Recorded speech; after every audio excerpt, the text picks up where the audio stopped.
Insanity,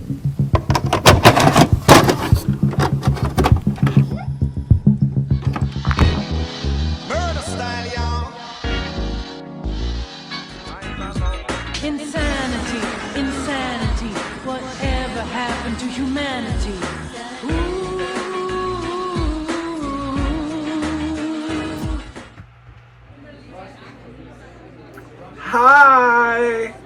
Hi everybody, it's me, your friendly neighborhood TCT is here.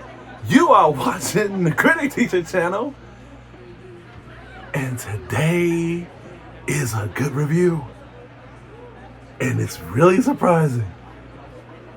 We are going to talk about Dark Light. Dark Light. I can't wait. I can't wait. Dark Light is a post-apocalyptic side-scrolling action shooting game that has been directed by Mirai and Co.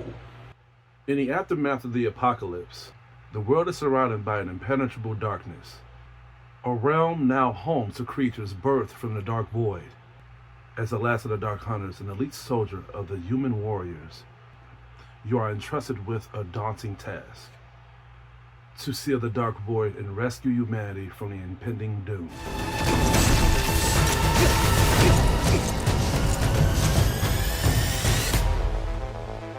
Guys, I have a question.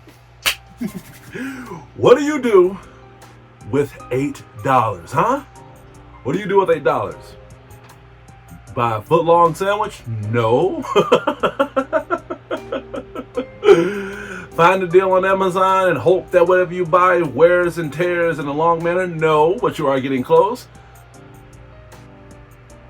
But you are getting deadly warm if you say you're going to go to the PSN store and find a deal there. If you do find a deal, please pick this one up. That was kind of the only reason why I bought it.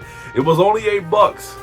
And from what I've heard, it came out in the early 2020s. I think 2022 or 2021, one of those years. But they finally put it on the consoles. I don't know why they waited this long. Maybe because they wanted to see how things were going to come when it comes to reviews. And I looked at reviews before I picked it up, before I pressed the purchase button when it was in my cart. And the reviews was positive. The reviews was very, very on the heels of it being very successful. They're not wrong. They're not wrong at all. When I played Dark Light, I have not been this attached on a video game, especially on a side-scrolling video game since Cookie Cutter. Damn, I forgot to cut off my notifications. Oh, I got too excited. I forgot to cut off the notifications. That was my damn fault. Back to the review. Going back to me playing this game has really pulled me in a lot. I have not gotten this addicted playing a video game like this since Cookie Cutter. A side-scrolling game at that. This is what would happen if you combine the elements of a Dark Souls game. Put it in the side-scroller. Add some Metroid Prime to it. Add some Cyberpunk vibes to it. And a pinch of Call of Duty. And you got this. What a whole lot of enemies that replicate Doom. This game will make you feel as if you can't get away from it, and I couldn't. I was playing this game so much to the point where a week passed without even me noticing, no matter how many times I beat it. The game picks up in a very fast, fair pace. When it comes to side-scrolling games, that's kind of normal. So I gotta give it a pass. But it rewarded me too, because as the game progresses, you begin to know more of the story, more of the concepts of how things happen. But when the game starts off, you play as this dark soldier, this dark elite human being who is suggested a task to try to find survivors, to try to see if there's anything that you can use in your own discretion, as in weapons or other people to help you progress through the story, or enemies that will get in your way, and kill them if necessary. And you don't say no. You just get your shit and you just go on your merry way. And that's where the game starts. You just go around each level, progressing, finding loot, finding weapons, finding so much things to help you progress through the game even further by you enjoying this whole project. And this is actually the major strength of the game. I like how when I was getting used to the weapons that I've already had, like I used a pistol and just a regular katana, and I used that throughout the whole entire game. I had other weapons, but I was growing so attached to them and adding new elements to the weapons. You can add certain elements as in ice, fire, poison, electricity, and I use it on my 2 weapons, and I was just going AWOL with those fucking weapons, man. Even when I was upgrading them to this full capacity. You can even upgrade your character as well. And what I like most about the game is that they go above and beyond when it comes to creativity of how you progress through the whole project itself. Like they add finishers, they add certain other elemental things that you can pick up on the game, such as buffs, so it can be more easier for you to overcome these enemies. And trust me, these buffs do help a lot. Or if your character has been upgraded enough to the point where you don't have to use the buffs, you will feel fucking OP to the point where you'll feel sorry fucking these damn enemies up. And this is where I gotta go to the Souls perspective, because even though you progress through the game and you get certain XP that that you can level up your character, or you can get other weapons or get other armor sets or whatever, you can lose your progression too if you die. But it's pretty simple. It's not like where if you die you lose everything. Just transfer all your progression inside the funds machine where it can add it to currency. It's like getting cash and putting it into a debit card.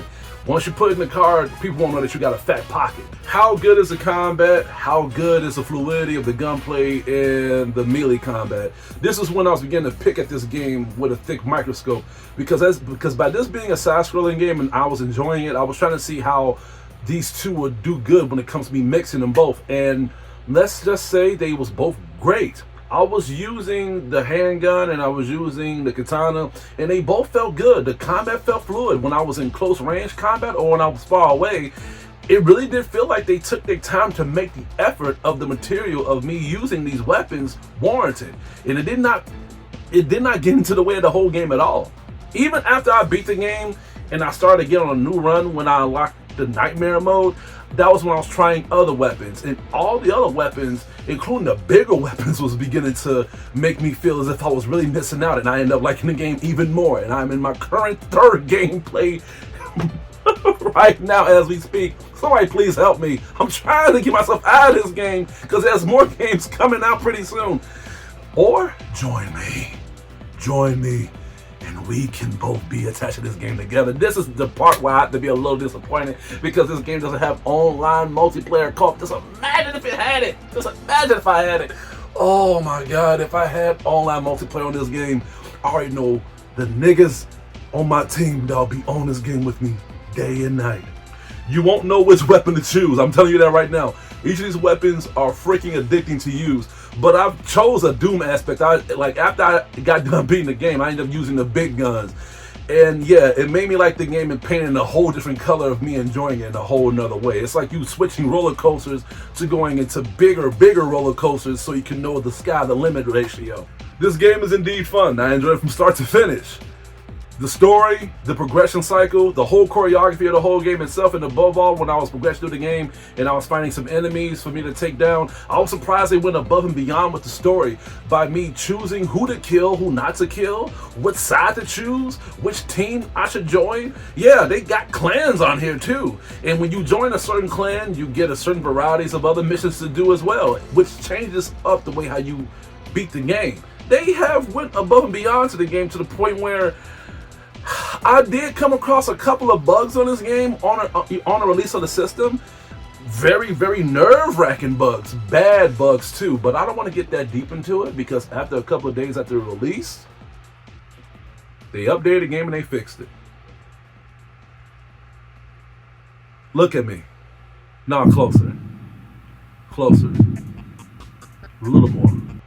There we go. Normally when I talk about stuff like this, I bash it just as much as I give it praise. Morocco, consider yourself lucky, because this was going to be something that you was not ready for me to talk about. You lucky bastards. It's like y'all did this update just so I wouldn't talk about it, just specifically for me. I don't want to sound facetious. I do not want to sound arrogant. but it's no coincidence that y'all did this right before I was wrapping this review up.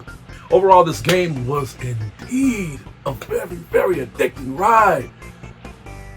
The replayability is freaking high. Everything on this game was fantastic. Even the graphics. I really don't talk about graphics that much because it doesn't matter how much you're enjoying the game. I have played pixelated games that's way more enjoyable than the games that spend so much good detail with graphics quality. This game will make you wish that you would have came across it on a PC if you was a PC gamer to begin with. And I didn't even tell you about the best part about the game either. I didn't even tell you about the best part about the game. Something that has been on the radar for so long that I was really, really aching that they didn't have. That's the reason why I was playing this game so many times to see if there was any signs of this, and I did not see it. There's no woke shit on here. No way! No woke shit at all. So if you guys are tired of Sweet Baby Inc. fucking up everything they touch, especially if y'all played the atrocity of the Suicide Squad game and y'all just fucking hate the way how that game progressed and y'all think it's the worst shooter game possible. Woo! Play the best game possible, and that is this one. I'm gonna have to give Dark Light an A+.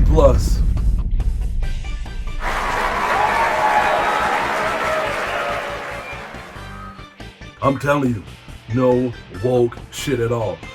I didn't come across no rainbow flags, no Black Lives Matter bullshit, no Trans Lives Matter bullshit. I was surprised. No subliminal messages to push out a certain message. The only message that they have put on this game was to make it a very good, successful side-scroller shooter-looter game. No microtransactions either if we want to go back to the gaming perspective of what the game should be. No problem at all. I was surprised, dude. No shit. I mean, the only feminist thing about this is my eyebrows on this review, but man, oh man. That's all I got to say for the day. Please stay tuned for my upcoming reviews and videos your way. This is Hugo, your critic teacher, and you guys have a good day. Sorry for being so fast. I just gotta play this game.